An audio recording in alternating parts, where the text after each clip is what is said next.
अगर Amit Shah deputy PM बनते हैं तो बीजेपी का भविष्य पोस्ट सेंट्रिक नहीं रहेगा, वह पावर सेंट्रिक हो जाएगा। अध्यक्ष कौन है इससे फर्क नहीं पड़ेगा, संगठन किसके पास है इससे फर्क पड़ेगा।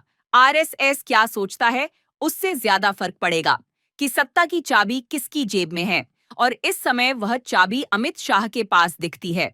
बाकी सब व्यवस्थाएं उसके आसपास घूमेंगी। यही राजनीति का नया मॉडल है।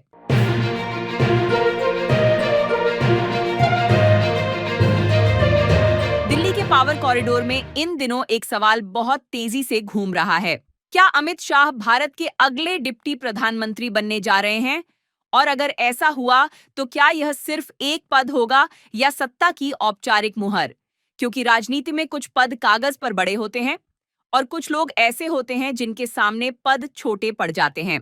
अमित शाह का नाम आज उसी श्रेणी में लिया जा रहा है जहां सवाल यह नहीं है कि पद मिलेगा या नहीं, सवाल यह है कि पद मिलने से फर्क किसे पड़ेगा, क्योंकि सत्ता का असली केंद्र अब फाइलों में नहीं, सत्ता का केंद्र अब फैसलों में दिखता है। डिप्टी पीएम बनेंगे तो बीजेपी अध्यक्ष का क्या होगा? अब जरा सोचिए, अगर अमित शाह डिप्टी प्रधानमंत्री बनते हैं तो फिर बीजेपी अध्यक्ष की कुर्सी का क्या मतलब रह जाएगा? वह कुर्सी जो कभी सत्ता की सीढ़ी मानी जाती थी, आज वह सिर्फ संगठनात्मक औपचारिकता बनकर रह जाएगी। क्योंकि जब असली पावर डिप्टी पीएम ऑफिस में बैठे तो पार्टी दफ्तर सिर्फ प्रेस रिलीज छापने की जगह बन जाता है। यानी अध्यक्ष कौन है इससे फर्क नहीं पड़ेगा, फर्क पड़ेगा कि अमित शाह कहां बैठे हैं और किसके कान में आखिरी बात वही कह रहे हैं।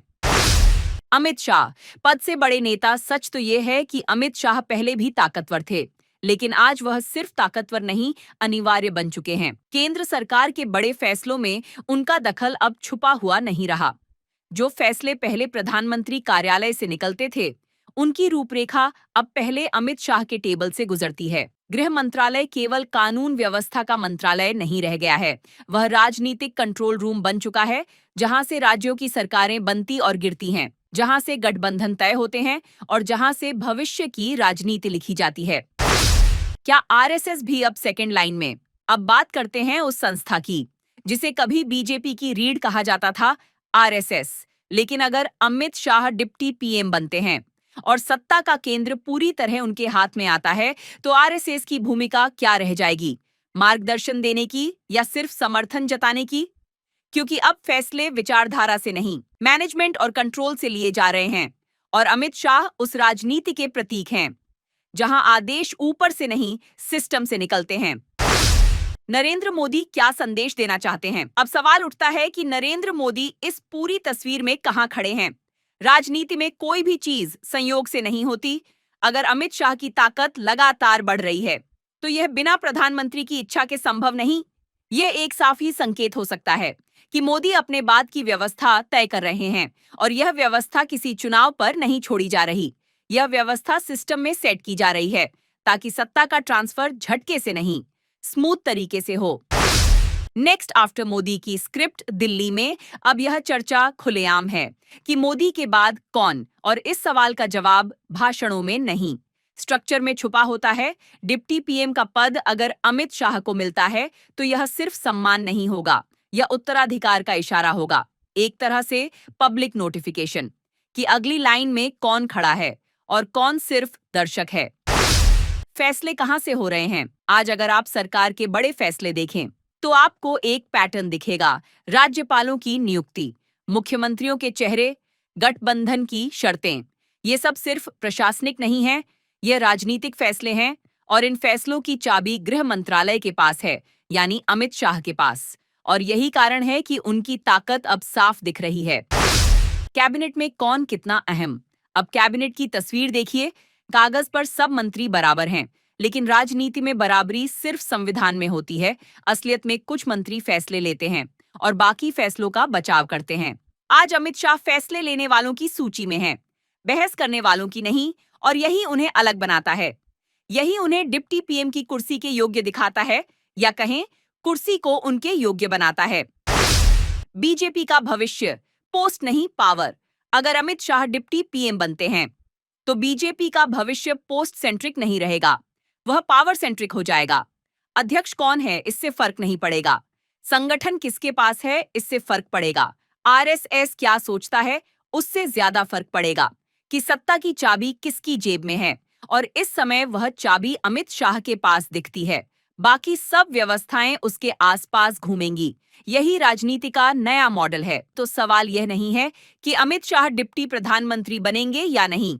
सवाल यह है कि क्या वह पहले से वही भूमिका नहीं निभा रहे। कभी कभी कुर्सी बाद में आती है, ताकत पहले आ जाती है। अगर कल डिप्टी पीएम की घोषणा होती है तो यह खबर नहीं होगी, यह सिर्फ औपचारिकता होगी, क्योंकि असली सत्ता तो पहले से ही वहां बैठी है और राजनीति में वही राजा होता है जो फैसला करवाता है।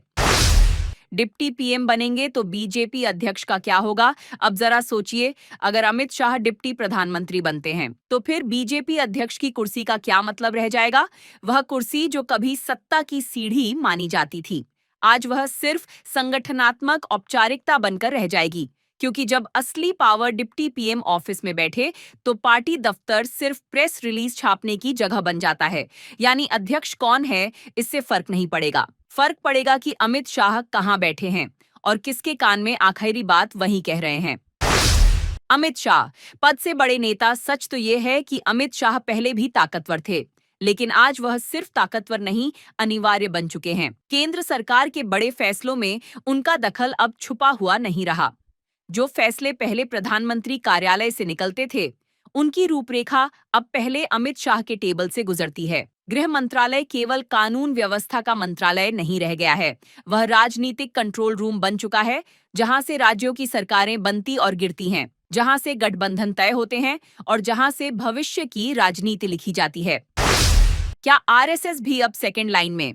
अब बात करते हैं उस संस्था की जिसे कभी बीजेपी की रीढ़ कहा जाता था, आरएसएस। लेकिन अगर अमित शाह डिप्टी पीएम बनते हैं और सत्ता का केंद्र पूरी तरह उनके हाथ में आता है, तो आरएसएस की भूमिका क्या रह जाएगी? मार्गदर्शन देने की या सिर्फ समर्थन जताने की?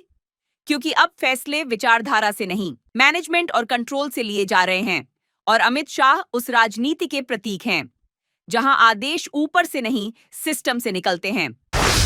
नरेंद्र मोदी क्या संदेश देना चाहते हैं? अब सवाल उठता है कि नरेंद्र मोदी इस पूरी तस्वीर में कहां खड़े हैं। राजनीति में कोई भी चीज संयोग से नहीं होती। अगर अमित शाह की ताकत लगातार बढ़ रही है तो यह बिना प्रधानमंत्री की इच्छा के संभव नहीं। यह एक साफ ही संकेत हो सकता है कि मोदी अपने बाद की व्यवस्था तय कर रहे हैं, और यह व्यवस्था किसी चुनाव पर नहीं छोड़ी जा रही। यह व्यवस्था सिस्टम में सेट की जा रही है ताकि सत्ता का ट्रांसफर झटके से नहीं, स्मूथ तरीके से हो। नेक्स्ट आफ्टर मोदी की स्क्रिप्ट दिल्ली में अब यह चर्चा खुलेआम है कि मोदी के बाद कौन, और इस सवाल का जवाब भाषणों में नहीं, स्ट्रक्चर में छुपा होता है। डिप्टी पीएम का पद अगर अमित शाह को मिलता है तो यह सिर्फ सम्मान नहीं होगा, यह उत्तराधिकार का इशारा होगा, एक तरह से पब्लिक नोटिफिकेशन कि अगली लाइन में कौन खड़ा है और कौन सिर्फ दर्शक है।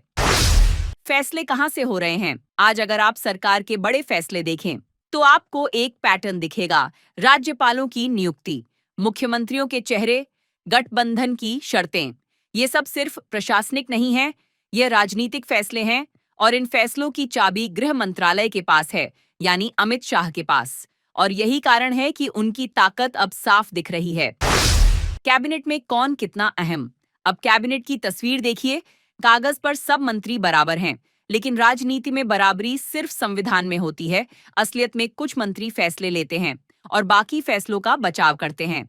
आज अमित शाह फैसले लेने वालों की सूची में हैं, बहस करने वालों की नहीं, और यही उन्हें अलग बनाता है। यही उन्हें डिप्टी पीएम की कुर्सी के योग्य दिखाता है, या कहें कुर्सी को उनके योग्य बनाता है। बीजेपी का भविष्य पोस्ट नहीं, पावर। अगर अमित शाह डिप्टी पीएम बनते हैं तो बीजेपी का भविष्य पोस्ट सेंट्रिक नहीं रहेगा, वह पावर सेंट्रिक हो जाएगा। अध्यक्ष कौन है इससे फर्क नहीं पड़ेगा, संगठन किसके पास है इससे फर्क पड़ेगा। आरएसएस क्या सोचता है उससे ज्यादा फर्क पड़ेगा कि सत्ता की चाबी किसकी जेब में है, और इस समय वह चाबी अमित शाह के पास दिखती है। बाकी सब व्यवस्थाएं उसके आसपास घूमेंगी।